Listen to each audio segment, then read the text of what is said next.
बहुत पुराने जमाने की बात है। एक छोटे से गांव में आदिल नाम का एक शख्स रहता था।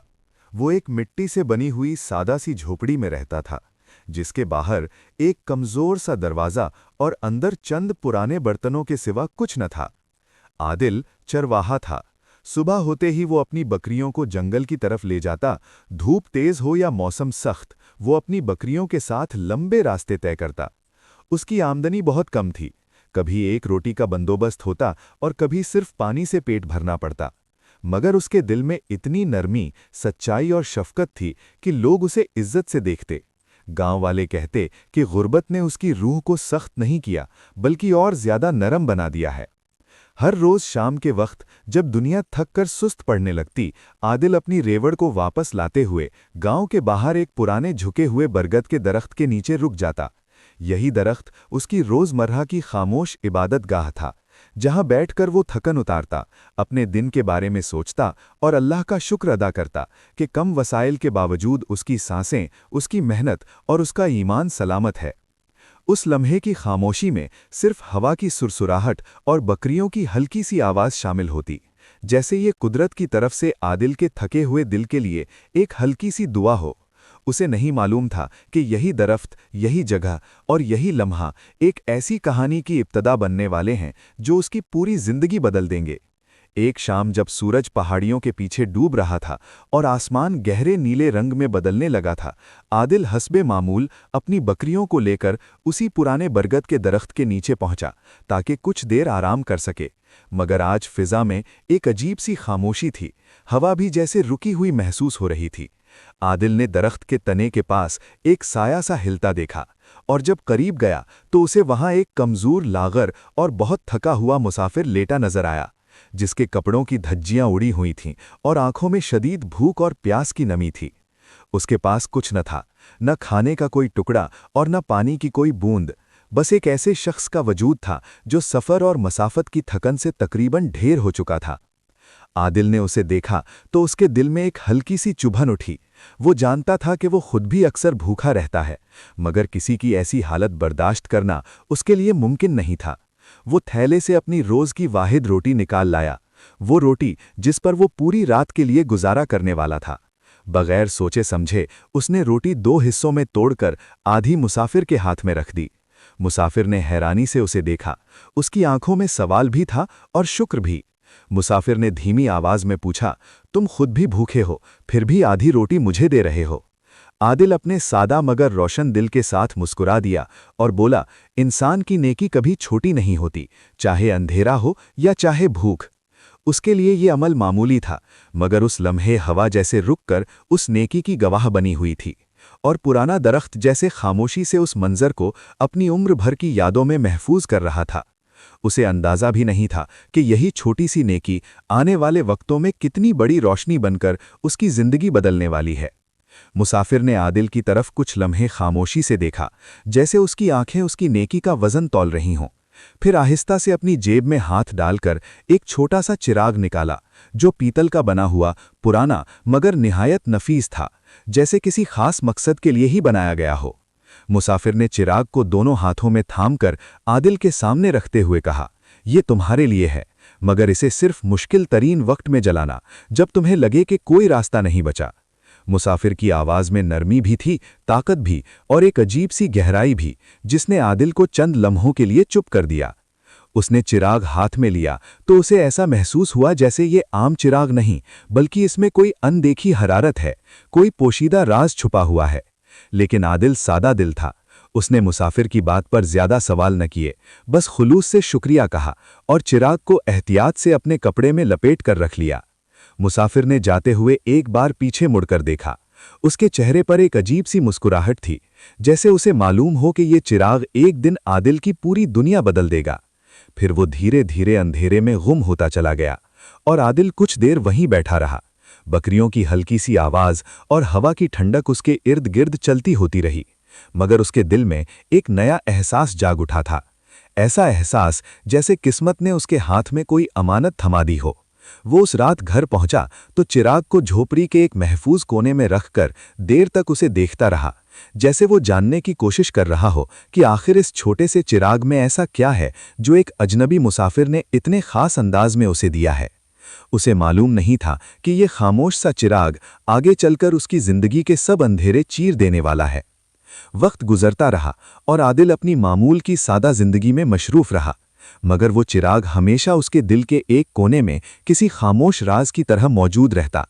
कभी कभी वो रात को उसे हाथ में उठाकर देखता भी था, मगर फिर खुद ही मुस्कुरा कर रख देता कि शायद ये महज एक मुसाफिर का शुक्राना हो, कोई खास चीज नहीं। हफ्ते महीनों में बदले, मगर फिर एक ऐसा दिन आया जिसने पूरे गांव को हिलाकर रख दिया। आसमान पर स्याह बादल घिराए, गरज इतनी शदीद थी कि दरख्तों की शाखें तक लरजने लगीं, और फिर यूं महसूस हुआ जैसे आसमान का सारा पानी एक साथ जमीन पर उमट पड़ा हो। तूफानी बारिश ने गांव के कच्चे घरों को तबाह कर दिया, खेत बह गए, जानवर बिखर गए और लोग अपनी चीजें बचाने में बेहाल हो गए। आदिल की झोपड़ी जो पहले ही कमजोर थी, एक झटके में गिर गई। इसकी मेहनत से जमा की हुई चंद चीजें कीचड़ में बह गईं। बकरियों का कुछ हिस्सा खो गया और वो खुद भी बारिश में भीगता हुआ एक टूटे हुए पत्थर के पास आकर बैठ गया, जहां न साया था, न तहफ्फुज और न कोई संभालने वाला।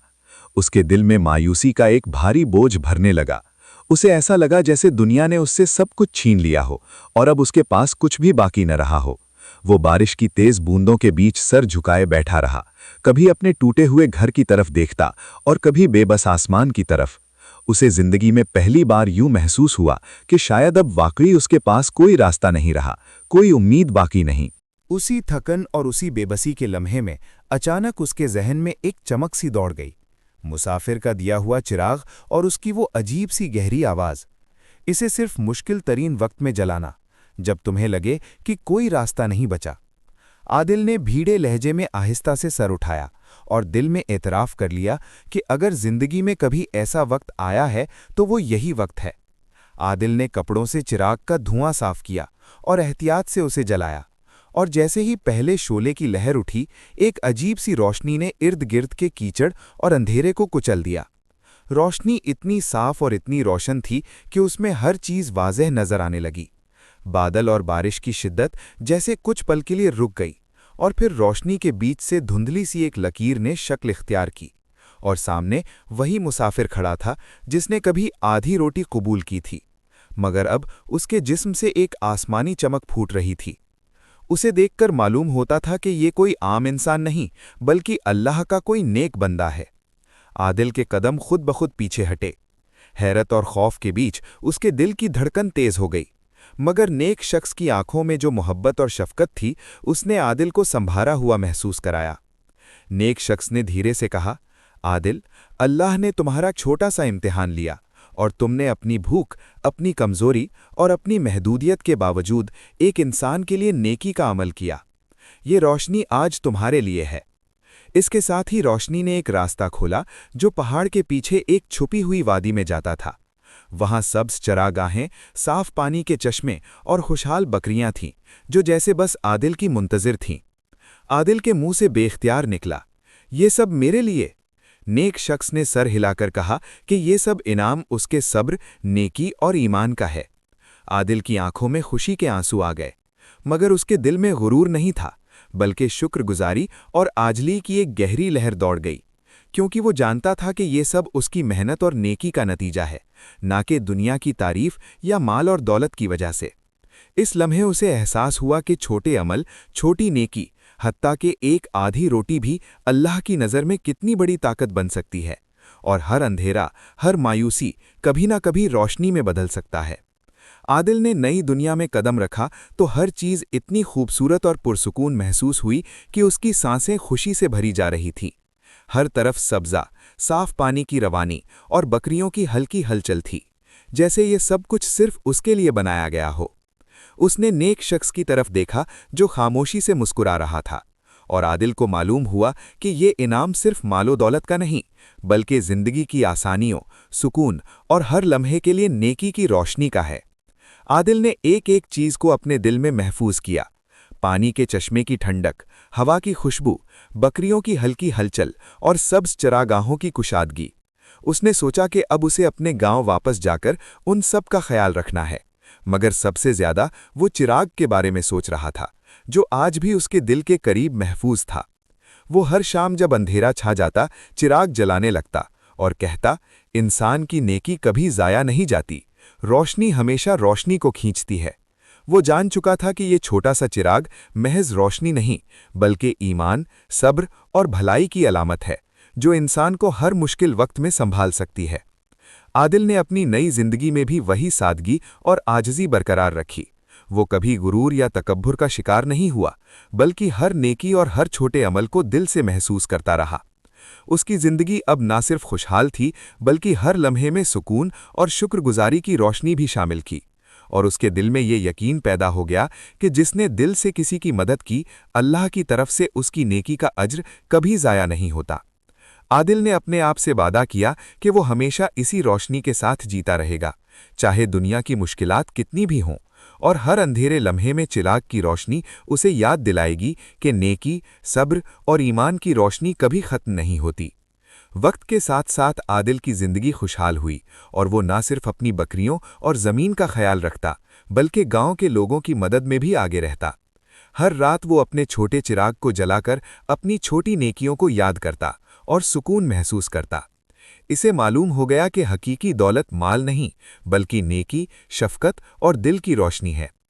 आदिल की कहानी गांव के लिए एक मिसाल बन गई कि छोटी सी नेकी कभी ज़ाया नहीं जाती और उम्मीद का छोटा चिराग भी बड़े अंधेरे को दूर कर सकता है। दोस्तों, ये कहानी हमें ये सिखाती है कि नेकी कभी ज़ाया नहीं जाती, चाहे वो छोटा अमल ही क्यों ना हो। मुश्किल वक्त में दूसरों की मदद करने से न सिर्फ दूसरों की जिंदगी रोशन होती है, बल्कि हमारी अपनी जिंदगी में भी रोशनी और सुकून आता है। हर छोटा सा भला अमल, सब्र और ईमान एक दिन बड़े इनाम और खुशहाली में बदल सकता है, और उम्मीद का सबसे छोटा चिराग भी सबसे बड़े अंधेरे को खत्म कर सकता है।